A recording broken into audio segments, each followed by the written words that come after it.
Salam sejahtera untuk kita semua. Senang lagi pada sore ini kita akan merenungkan firman Tuhan bersama. Mari kita awali dengan berdoa. Kita tunduk kepala dan kita bersatu dalam doa. Bapa di surga, berkatilah kami akan belajar lagi firman-Mu. Pada sore ini menjelang kami beristirahat, kuasa Roh Kudus memberikan pengertian menjadi bagian kami. Dalam nama Tuhan Yesus kami persembahkan doa ini. Amin. Nah, pelajaran renungan firman Tuhan kita pada saat ini berjudul Paulus adalah rasul yang dipenjarakan bagi orang bukan Yahudi. Kita lanjutkan untuk membahas lagi Efesus pasalnya yang ketiga. Paulus, rasul yang dipenjarakan bagi orang bukan Yahudi. Nah, dalam Efesus 3 ayat 1, Paulus mengidentifikasikan dirinya sebagai orang yang dipenjarakan karena Kristus.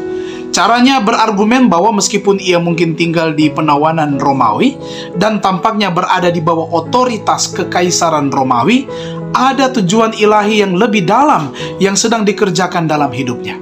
Karena apa? Dia bukan tawanan Roma, tetapi orang yang dipenjarakan karena Kristus. Kalau kita bandingkan dengan Efesus 4 ayat 1. Penyebutan Paulus tentang penderitaannya, Efesus 3 ayat 13, dan penyebutan belenggunya di kemudian hari, Efesus 6 ayat 20, menunjukkan bahwa ia tidak berada di bawah rumah tahanan yang relatif nyaman, tetapi berada di penjara.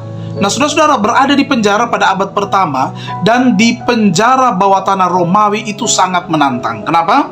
Karena kekaisaran Romawi tidak mengatur penjara yang terorganisir dengan baik, ya, dengan fasilitas sanitasi yang baik dan layanan makanan yang teratur. Tidak.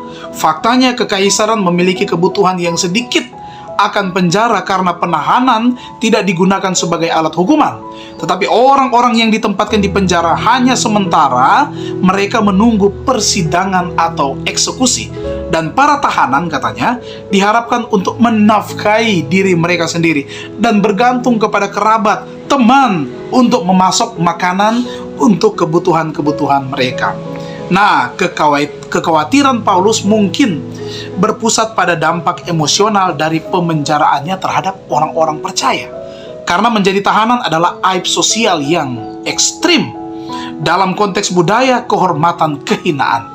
Nah, dia mungkin takut bahwa beberapa orang akan bertanya, bagaimana mungkin Paulus dapat menjadi rasul dan utusan Kristus yang dipermuliakan dan menjadi tawanan yang dibenci? Jadi, dia membuat kerangka ulang tentang pemenjaraannya, membantu orang percaya untuk melihatnya sebagai bagian, katanya, dari rencana Tuhan. Dia menderita bagi mereka, yaitu penderitaan bagimu, kata Paulus. Dia menderita bagi mereka, dan apa yang tampaknya menjadi sumber rasa malu sebenarnya akan berubah menjadi kemuliaan untuk, katanya apa? Untuk mereka, dalam Efesus 3 ayatnya yang ke-13. Itulah Rasul Paulus, rasul besar yang dipenjarakan bagi orang-orang yang bukan Yahudi karena Kristus. Mari kita tunduk kepala dan kita berdoa. Terima kasih Tuhan, kami boleh belajar firman Tuhan bagian awal dari kitab Efesus pasalnya yang ketiga. Tuhan berkati kami semua yang sudah mempelajarinya, dan biar kiranya saat ini kami dapat istirahat dengan nyaman, dengan senang, bangun besok pagi dengan kekuatan yang baru. Semua umat Tuhan yang sudah beribadah diberkati. Dalam nama Tuhan Yesus kami persembahkan doa ini. Amin.